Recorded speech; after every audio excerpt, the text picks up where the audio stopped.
Hi everyone, welcome. Thanks so much for joining us today. Hopefully everyone can press *2 to mute your line if you haven't already done so. You've now joined us for the environmental imperative, asking the question, do cooperatives have something unique to offer? I'm Erin Hancock. I'm the coordinator for the Measuring the Cooperative Difference Research Network. And today you'll see that we have Yul Herbert as our moderator, Esther Speck, and Maureen Cureton joining us as our featured speakers. We want to let you know that we are hosting this webinar today in partnership with the Member Services Department with the Canadian Cooperative Association. Hi there, I'll ask you to press *2 to mute your line, please. Thank you. So to give you a little bit of background, the Measuring the Cooperative Difference Research Network is a pan-Canadian network of cooperative researchers from a variety of disciplines and also cooperative practitioners. We hold 3 free webinars each fall and 3 each spring that explore a different element of the cooperative difference. So you'll see here on the screen that we're holding another one in November where we're looking at building a Canada-wide cooperative research network. So first we're mapping our tools and the resources that are currently existing and also looking at our plans. We are launching a project to have an online research portal for cooperatives that is interactive. So we want to let everyone know that they can register today for that. It is free. We also want you to know that we're open for suggestions for future webinars. So please contact us with your ideas or if you have a research topic or a co-op specific topic that you would like to share. And for more information, the web link that you see there on your screen, cooperativedifference.coop, you can get information about the network and all of our upcoming events. So I'd like to introduce our moderator, who is Yul Herbert. And Yul is a director with Sustainability Solutions Group. He's worked on sustainability consulting projects in the spheres of community planning, sustainability assessments, and green buildings.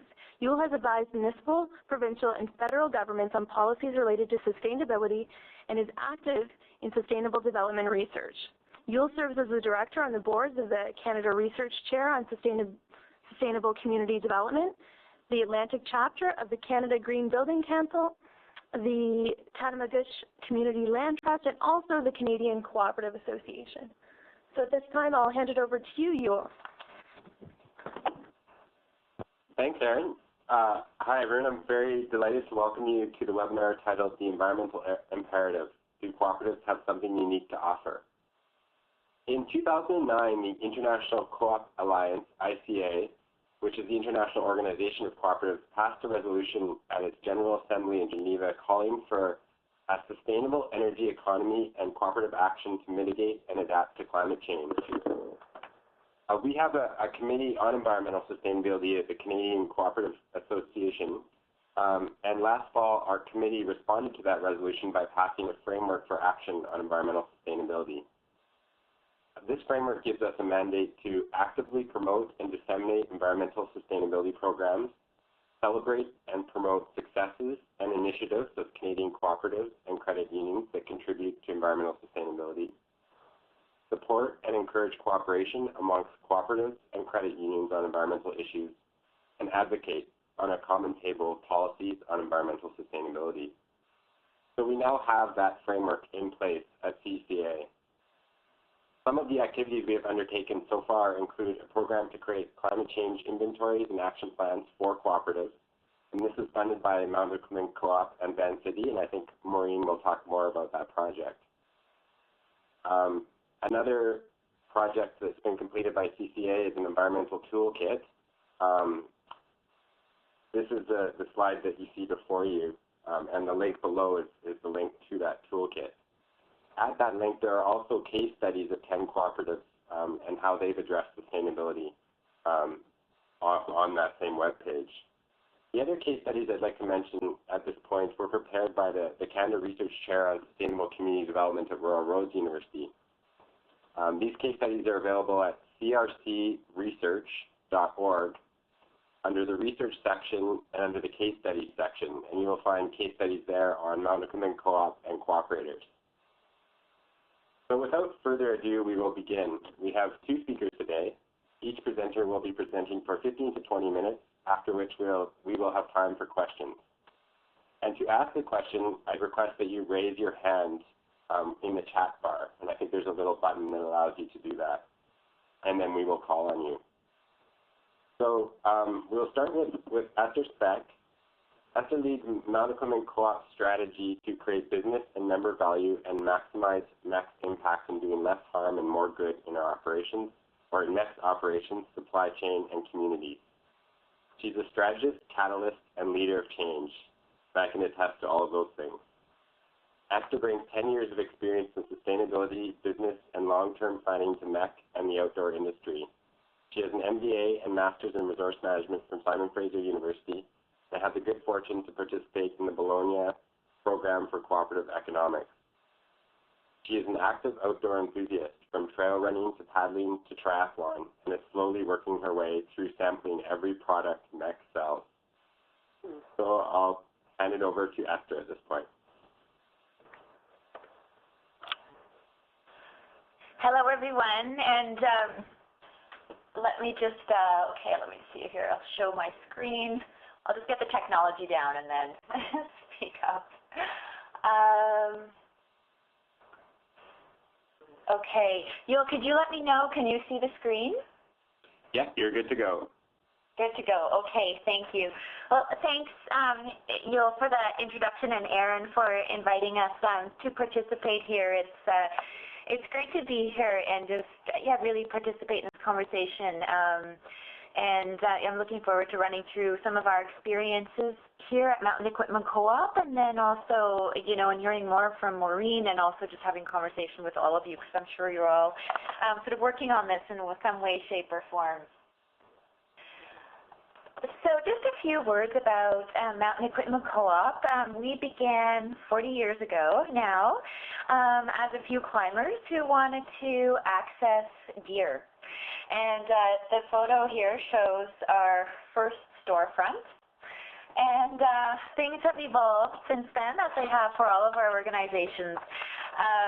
But the spirit, sort of that entrepreneurial spirit, is the same.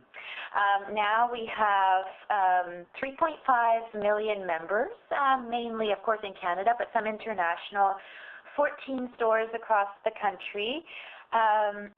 Sort of definitely broader outdoor activities, both sort of in the backcountry and in your urban environments. Sales are approximately $265 million, and we invest 1% of our revenue in community programs, and are a member of 1% for the planet.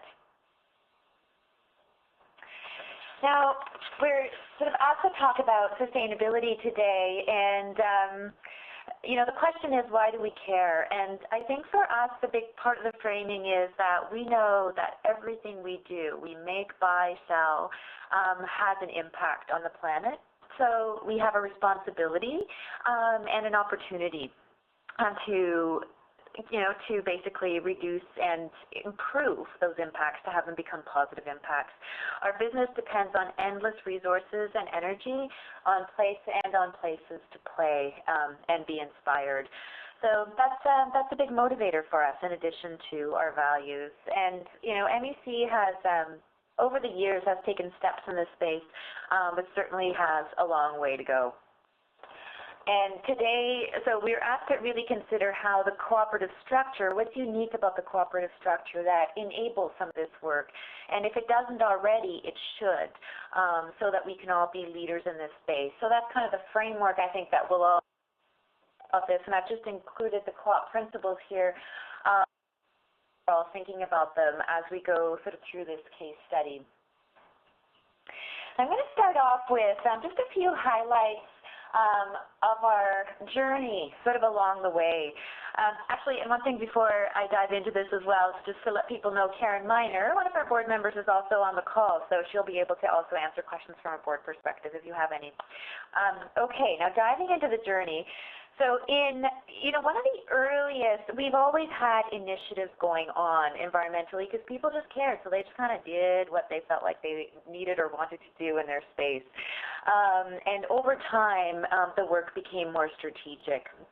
So in the early 90s, a policy came forward, actually from the board, to avoid and minimize ozone-depleting substances in our stores when we're building stores. And this was really, Sarah Galling, one of our founders, was a champion of this, and that is what spun off our green building program.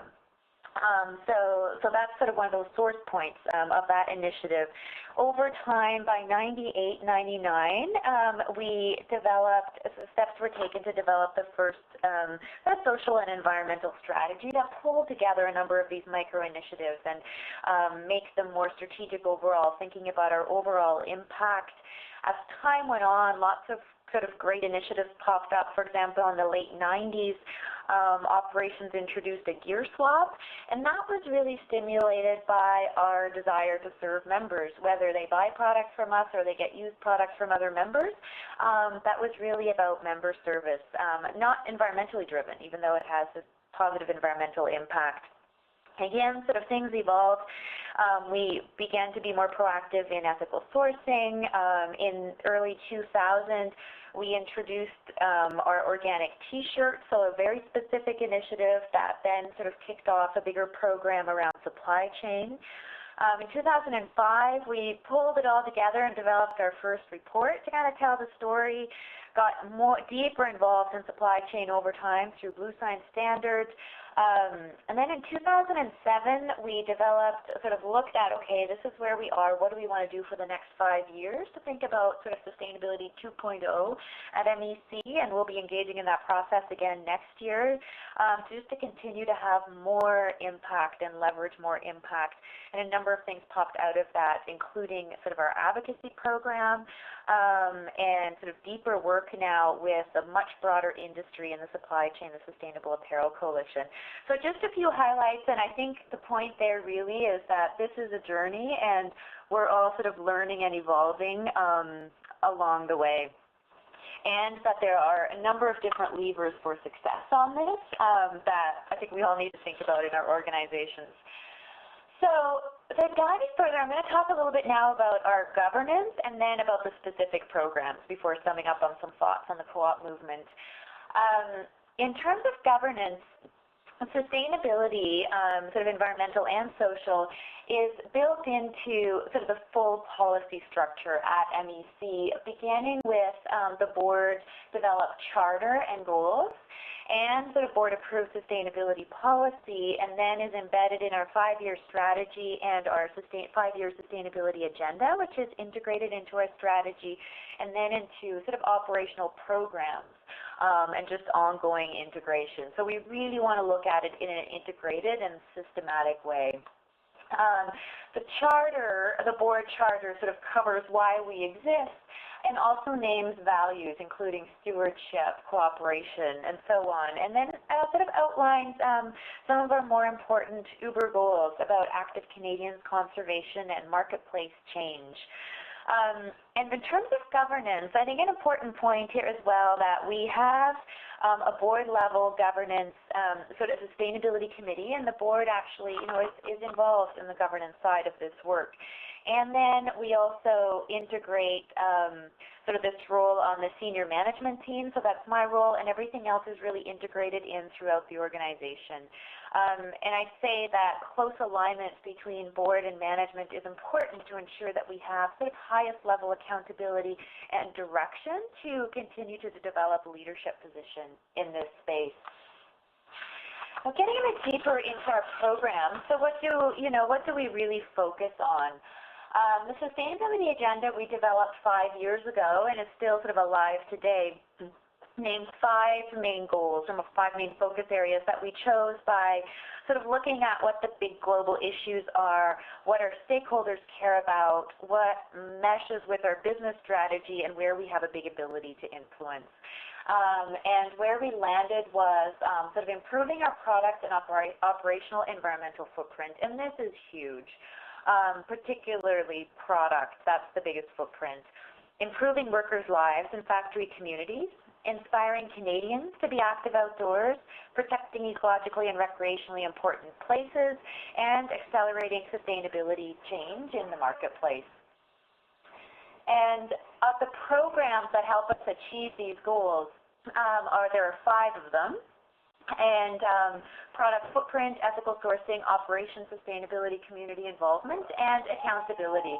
And you can see that marketplace change is consistent throughout because that's where we take sort of policy and advocacy and collaborative action to ensure that we're actually able to sort of make this change and achieve some bigger goals. Now, to dive into some examples in each of the program areas, so the first program I talked about was product footprint, and this truly is where the majority of our impact is. And as I mentioned before, like what we wanted to start with, we started with just some manageable impacts. So first of all, transitioning to 100% organic T-shirts. And over time, are digging deeper and now far more deeply involved with industry, recognizing that we need to work together with our suppliers and with the outdoor industry to influence change overall, because this is not something that we can do alone. We're way too small. So we worked with the outdoor industry to develop an eco-index, and now we're one of the founders, or co-founders of the Sustainable Apparel Coalition, which it basically includes about 50% of global sort of retail purchasing power, which is quite exciting. Really hard, and we have such a long way to go on this, but it's really sort of through collaboration and just constant digging in internal leadership that we can continue to move forward in this space. The second program area, which is operations sustainability, we have a smaller impact here, relatively speaking, but we have much higher influence. So this includes our green buildings, our goals around zero waste, where we've achieved sort of a 91% diversion rate, and just a number of different initiatives. And where we feel like we can show leadership here is kind of in doing the right thing, absolutely, and just continuing to plug away on that, but also in education and partnership. So doing green building tours so others can learn about what we're learning and sharing both what works and what didn't work. And this is a neat program where we were able to sort of jump onto some work that Van City spearheaded with Climate Smart, and I think Maureen will talk about, to help fund sort of support for other co-ops to understand what their carbon impact inventory is. We sort of did that work ourselves and then thought it was really important to help support the movement in that. So that would all fit under operations, sustainability.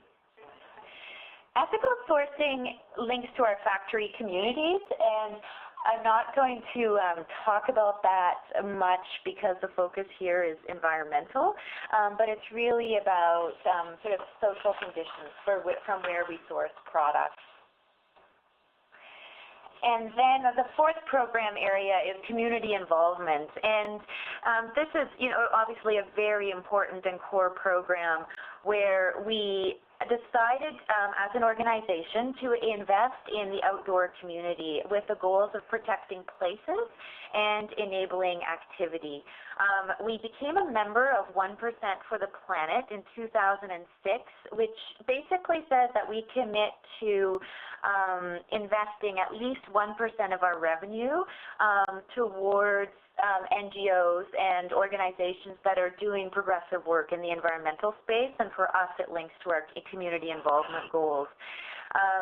And again, from a leadership perspective, we felt it was important to try to leverage sort of our connections, and so when we joined 1%, we sort of helped to launch 1% across the country through the Communities Foundation to try to have sort of more membership in the organization as a whole. And it's pretty exciting to see that we were the 6th business to join in Canada, and now there's almost 150. Anyway, there's a big call out for anyone who's interested in participating. It's a really neat network and organization for all organizations, sort of co-op, for-profit, any kind of business. And finally, the sort of final focus here is about kind of bringing it all together and looking at our performance to continue to drive improvement, and also to be transparent to our members in our performance, sort of environmentally, socially, and economically, and to other stakeholders. And we do that through our accountability and sort of reporting and storytelling which we have online. And again, this is a really useful tool in terms of our environmental change overall to continue to help us drive targets and hold ourselves accountable to those targets and learn from where we're doing well and also from where we're failing, because there are a lot of areas where, yeah, you have to take a few kicks at it to get it right, and sometimes we're not as fast at getting something done as we would like. But this is worth, we want to be really transparent around that. And this basically just shows a dashboard of transparency. So what we said we would focus on, what our trends are over time, what our targets are, how we're performing, and then you can click to learn more about why we're doing well, why we're not, and what our plans are for going forward on the environmental side and in other areas as well. So that was, sort of a brief, I would say, kind of overview of some of the programs and sort of really thinking about, as I sort of think back to what has enabled some of those initiatives to work. I would say that overall our cooperative structure absolutely has been core to being able to implement some of these programs and experiment in some of these areas. And I would say that all of the principles add up to helping us sort of do this work. There's a sort of focus on sort of member participation in the community, investment, education, training, information, cooperation, and I would say amongst cooperatives and also really amongst just collaboration with anybody and everybody who can get this work done is critical. And then concern for community, and my dream is that environment will be mentioned there one day, because it's really not explicit yet, and I think that would help the whole movement sort of move along, but that's just my view. And then I think I just sort of wanted to bring, sort of together some of my thinking over time on co-ops and their unique role. And I would say from my personal perspective and my experience here at Mountain Equipment Co-op, in the co-op movement and just in business in general, I do believe that co-ops have a unique structure that creates the potential for leadership in this space. So privately owned business by leaders who are thinking about this are equally well positioned. The co-ops themselves, just our structure is set up for the long term. It's set up to maximize our returns to members and society, not our short-term profit, even though we need to be profitable. We know that sort of in the short term, but the structure is long-term and environmental sustainability is long-term. So that aligns. I think we're positioned to engage stakeholders, be collaborative, and have this capacity-building orientation, and we have a strength in community investment sort of in general. So I think all of that adds up to strong positioning. That said, while I believe the co-op sector should lead in this space and should own this space, I don't think that the Canadian co-op sector does yet. As a whole, I think that there's much more to do to actually act on this potential sort of within the co-ops. I think right now, sort of altogether, there's some great examples and everyone is doing some great work. But I think there are a lot of other organizations that are also doing great work, and we have the potential to take it further. And and some of my thinking on this is that regardless of the structure of the business, to get this done, it requires internal leadership. It requires some clear goals and strategy and implementation structures, and a real orientation to outcome and impacts, and the necessary partnerships and networks to succeed. And that really transfers across all sectors. So I'm looking forward to the co-op sector continuing to sort of drive forward and move towards kind of holistic leadership sort of in this space. And that's it for me, Yul. Thank you. Thank you very much. And if I can ask anyone to hold their questions until after the second presentation, we will now move to Maureen. Maureen Kirton is Van City's Green Business Manager, helping design and drive opportunities to support a thriving local green economy. She leads a proof-of-concept team working on financing innovations and business development for green building, energy efficiency, and clean technologies. Maureen has co-authored 3 books on green development and sustainable communities, and she continues to write curriculum and teach university courses on sustainable business management and environmental performance management. Her education includes an undergrad degree in natural resource and environmental management, an MBA, and diplomas in adult education and renewable energy. Marie.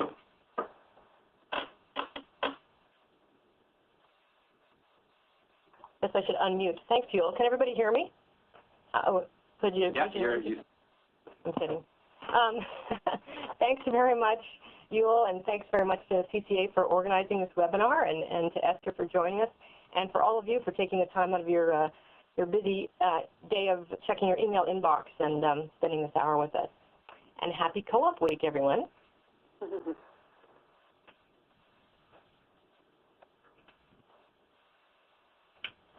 So you've already seen these principles, but today I'm going to focus on 4 key cooperative principles in the context of Vancity's environmental leadership and values. I'll share a few examples of our past, our present, and our emerging Vancity programs and initiatives, focusing on co-op principle number 7, concern for community. Principle number 5, education, training, and information. Number 6, cooperation amongst co-ops. And number 3, member economic participation. That's not to say we've no regard for the other 3 principles. I'm just going to focus on these because of the strong alignment with Vancity's environmental commitments and actions. But before I get into it, I do want to introduce Vancity and say happy birthday to us, because last week we celebrated our 65th birthday. In fact, we're celebrating it all year, which I think once you hit 40, you should celebrate all year. But for us, 65 years ago, this small group of people that you see here in this photo got together and recognized there's a problem in our community, and they wanted to do something about it. And of course, this is not really our founders. I'm just checking to see if you guys are on your email or paying attention here.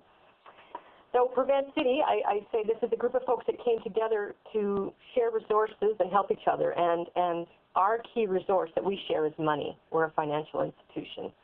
Our founders recognized the gap in our local community was that folks that lived outside the wealthy neighborhoods couldn't get access to mortgages to buy a home.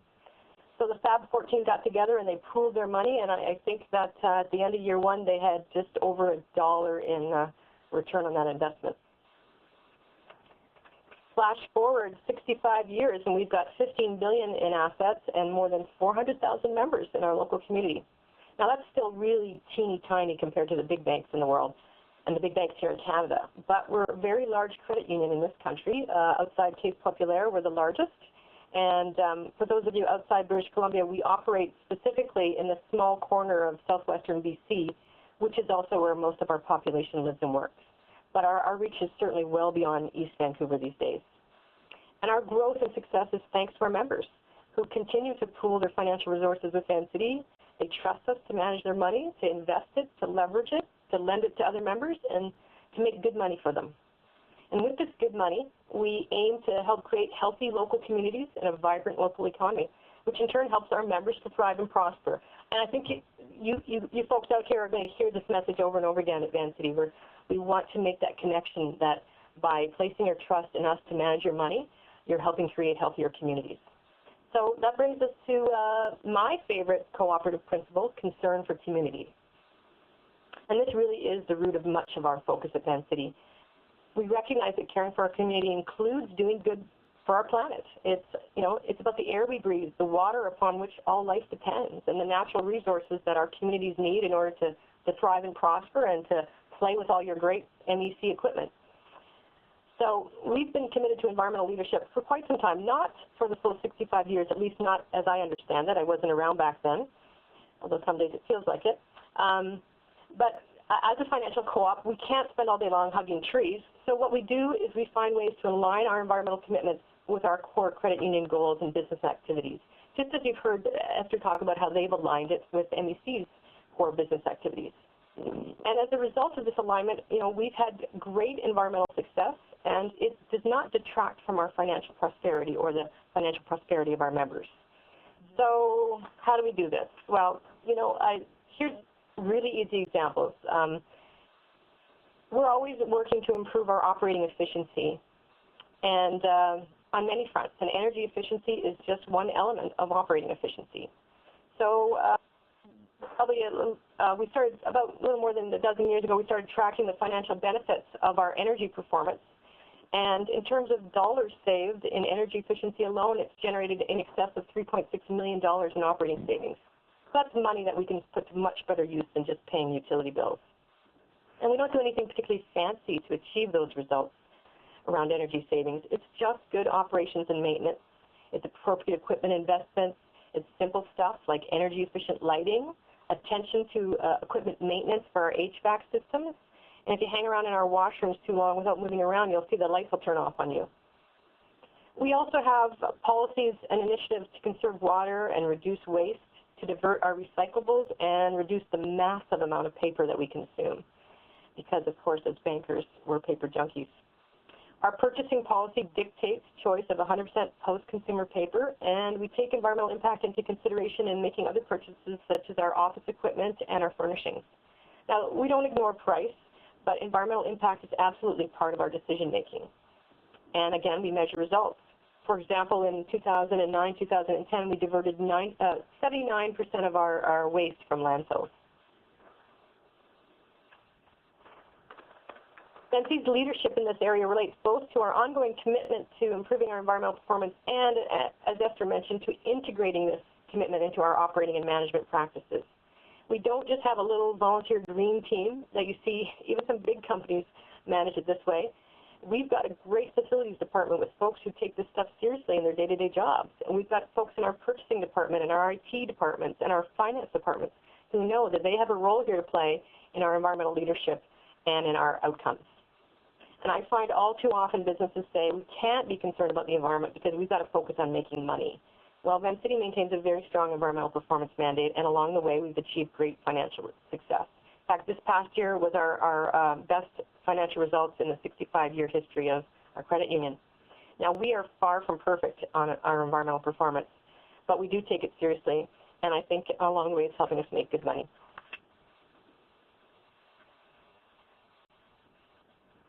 So, 2007, Vancity became the first North American-based financial institution to become carbon neutral.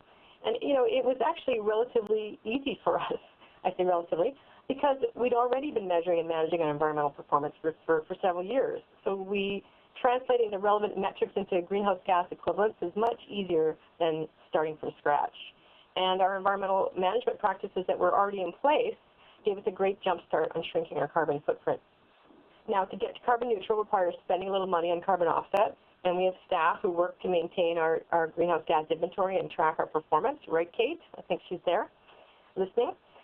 But why do we do this? Again, it's because of our concern for community, and we believe that climate change is the most pressing environmental problem of our time.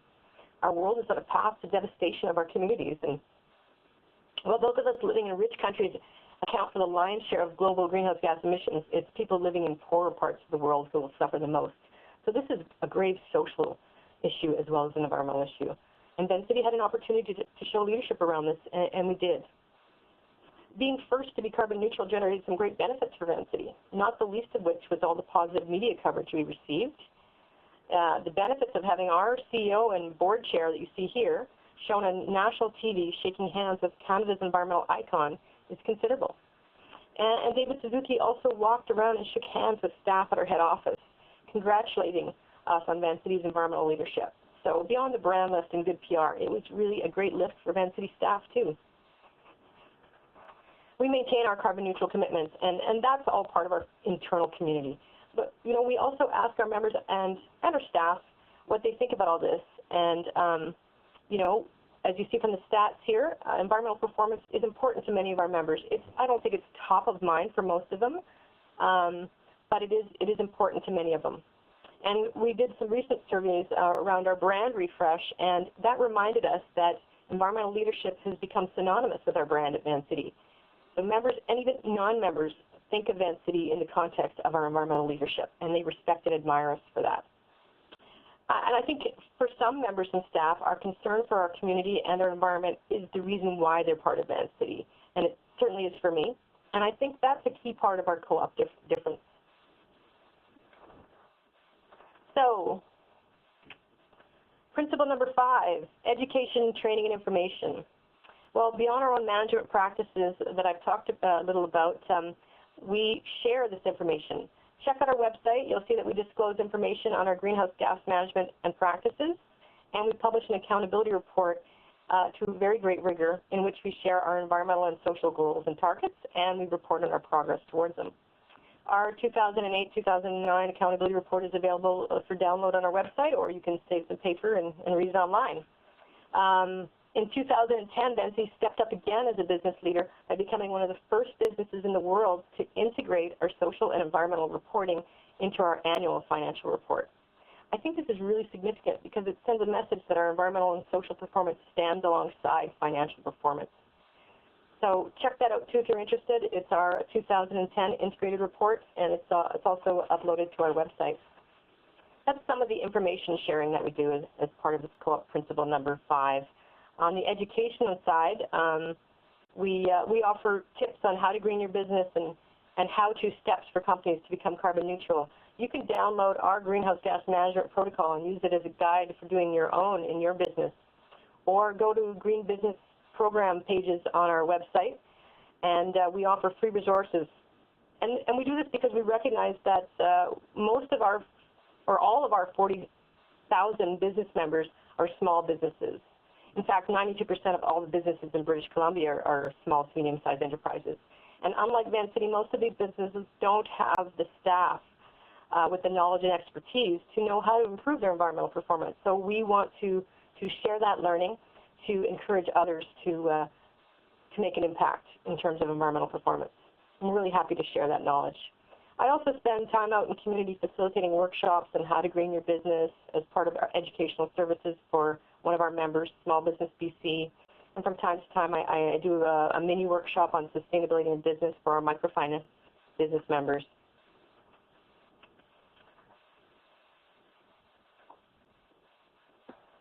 We fund various educational publications, such as Sustainability at Home, which is a toolkit for how to shrink your environmental footprint at home, and Doing Business in a New Climate, which is a step-by-step guide to measuring and managing GHG footprints for businesses. Both of these publications you can get through David Suzuki Foundation, although I do have a few copies of the latter. In partnership with the Real Estate Foundation, every year we support projects and publications that help educate people about environmentally progressive ways to approach the built environment, and there's some really cool projects that come out of that. And we also seeded, as you've heard a couple times now, Climate Smart Business. So we seeded the startup of this, which was a great idea. Again, it was a recognition that big companies had the wherewithal to be able to measure and manage the carbon footprint, but there wasn't a lot of guidance or protocol for little guys. So they designed a process, and I continue to provide pro bono services as a trainer for some of their workshops, and each year Van City provides scholarships for businesses to participate in the Climate Smart training program. To date, I've trained more than 150 people from local businesses to measure and manage their carbon footprint. And that represents about 22,000 tons of CO2 under management, and a really great bunch of inspiring local businesses that are doing some pretty cool things to shrink their carbon footprint. It's one of the things that I get excited about doing my job, because it's, you know, it's great what we're doing at Van City, but it's really inspiring to see that other folks are doing it too. This year we've earmarked scholarships for up to 46 more businesses to participate, and I'll be starting another round of training in December. As Esther and Yoel mentioned, we partnered with the Canadian, we partnered with NBC last year to offer climate smart training specifically to co-ops and credit unions. And this, as Yoel said, was an outcome of recommendations from our CCA Environmental Committee, and an initiative to support cooperation amongst co-ops, which, as you all know, is part of principle number 6. NBC, by the way, Cooperative Housing Federation was one of the early adopters of that program. I think they were in the second or third training group. So, and they ended up becoming carbon neutral, and they now help the housing co-ops to look at ways to shrink their carbon footprint too. So it's a wonderful sort of viral growth of these commitments. I had the privilege of facilitating the co-op Climate Smart training sessions last year, and while it was great to have this variety of co-ops in the room, I found it really particularly heartening to have other credit unions participate in our training program. as well as the very keen reps from CUMAS, which who works with credit unions on the insurance side. Now, I think some folks might think that credit unions in BC would be competitors and wonder why we'd work together on this. But we had a wonderfully collegial environment in this training session, and I was really impressed by some of the ideas that the other credit unions generated for shrinking their environmental footprint. In particular, I remember discussing some of the challenges of paper reduction, and as you probably have experienced, bankers have our paper problems, mountains of papers for our documents for mortgages and loans and Visa card applications and insurance forms. But what you might not realize is that some of this paper consumption is beyond the individual control of credit unions, because we're constrained by legal requirements and credit union rules and regs. So one of the credit unions in our Climate Smart cohort suggested that credit unions band together and request regulatory and process changes that would enable us to make massive paper reductions as a credit union body. So together that would create tremendous greenhouse gas reductions. So I think here's where collective action and cooperation can far outweigh the environmental outcomes of individual organizations or co-ops or credit unions alone. And I think this principle, cooperation amongst co-ops, is one that we could explore a lot further with regard to environmental leadership and action, if not in other areas, and more broadly, cooperation amongst values-aligned businesses and social enterprises, not just co-op entities. And the last principle I'm going to chat about is member economic participation. I'm going to take a bit of license with the definition here. As a credit union, our members are our owners, and we share in our financial success, all of us. And I think for many years at Vancity, our focus was to be good little bankers and work hard to realize the financial benefits to our members. But we are a co-op, and we're concerned about our community, so we've been carving off 30% of our net profits each year to give back to our members and our community. And by the way, that's $23 million in shared success for 2010 from our profits. So that's a whole lot of money that we direct towards grants for not-for-profits and charities. We support stream restoration and salmon habitat protection. We help local farmers market association, and we supported a pilot project to get local businesses to exchange their waste instead of dumping it. We helped bring a greenway for hikers and bikers to an area that lacked that community amenity. We've helped hundreds and hundreds of projects each year generate big and small environmental and social and economic benefits for our communities. And we're still doing that, but our leadership's challenged us to move beyond the philanthropic model to leverage a far greater financial resource at Vancity, which is our $15 billion in assets. What can we do with that money to really, truly impact our communities in a socially and environmentally progressive way? Now, we've actually been doing this for a while, too, but we're getting really serious about doing more of it and doing it better. We call it community investment. It's using Vancity's core competency, which again is bankers, and directing it to impact lending and investment. And by impact, we mean positive social and environmental impact. I think this is really exciting work to me.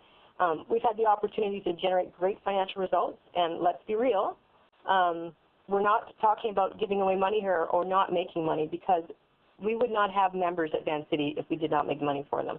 So we need to continue to make money for them, but can we make money in a way that also has much greater impact on our local economy, helping to create a thriving local green economy and healthy local community? So what we have right now is several proof of concept teams within Vancity that are generating ideas, helping access opportunities, supporting a shift in lending portfolios to this kind of impact financing, and pursuing innovative solutions for financial tools and offerings for this positive social and environmental impact. And the two proof of concept areas that relate most directly to our environmental leadership are the one that focuses on local, natural, and organic food, and the team that I lead, which has a multi-sector focus on environment and energy. Now, I'm not going to get into a protracted description of the work in these areas, but I'm just going to give you a few examples. We're helping develop new financing offerings that we hope will encourage homeowners and high-rise building owners and business owners to make energy efficiency capital upgrades in their buildings so that they can shrink their carbon footprint and also save money, just as we save money at Vancity in our own buildings through energy efficiency. We're using creative financing tools to enable a great little businesses like Recycle to do their thing. In the case of Recycle, they collect waste cooking oil from restaurants so that it can be converted into biodiesel. We're collaborating with local government and bringing our financing tools to support goals around greenest city action plans. And we're examining ways to leverage the value of carbon offsets to provide more innovative financing solutions. On the local proof of concept, local food and natural and organic food proof of concept team area, we're educating our bankers here to understand that sector better and how we can better support them. We've launched a small growers fund to help local family and co-op run farms who are often underfinanced and have difficult time accessing capital. And we're partnering with a local not-for-profit on a new little microfinancing program to offer small loans to urban agricultural-related micro-enterprises. On the investment side, at ManCity, we're working to educate our members about sustainable wealth management opportunities so that they can choose socially responsible investments rather than just any old way of making money. And we've launched a small investment fund, which is very new, called Resilient, that offers patient capital and equity investment solutions for local social enterprises and mission-based businesses that need that kind of financial support. To me, it's really exciting work. It's very challenging. I think it could be game-changing. And it's a natural continuum of our environmental and our social leadership. And it's a great fit with our co-op values. So if you'd like to read a few more stories around our community impact program, we have them on our ManCity website under the My Community section and then the impact icon. And I'll put that link on the slides when you get them. So that's it for me. Thank you very much for this opportunity to share our ManCity story. Thanks, Maureen. So you've just heard presentations by two of the most fascinating organizations leading the way to address environmental imperatives in Canada, and I would argue beyond Canada as well. And interestingly, they both happen to be cooperative. So I'd like to ask a first question to Esther and Maureen and anyone else in the audience who wants to jump in. The cooperative structure is oriented towards the long term, but imagine if ManCity and MEC were not cooperatives, but were either publicly traded businesses or private companies. Do you think they would have the same commitment to environmental leadership? So I'll throw that out to you, Maureen and Esther, and if anyone else wants to jump in. Maureen, do you want to go, or should I go? Okay, I'll jump in first then. So it's Esther. It's a really good question, Yul, and my sense is that under private ownership with the right owner, you could absolutely achieve the same level of commitment. And I think we see that in organizations like Patagonia and Interface, although Interface is largely publicly traded now. But there are some great examples, like even sort of Ben & Jerry's when it first started, like of organizations that are led by private sort of individuals who carry these values and infuse leadership sort of throughout. So with the right person, yes. And publicly traded, I think that it's difficult. I think the initiatives that are more easily are possible there are particularly sort of anything that links to efficiencies and returns. Positioning sort of sustainability around an innovation agenda can help to drive progress as well, but certainly it definitely needs to be positioned differently, and I don't think that we could achieve like the same outcomes at our size being publicly traded. Maureen, do you have any quick thoughts on that?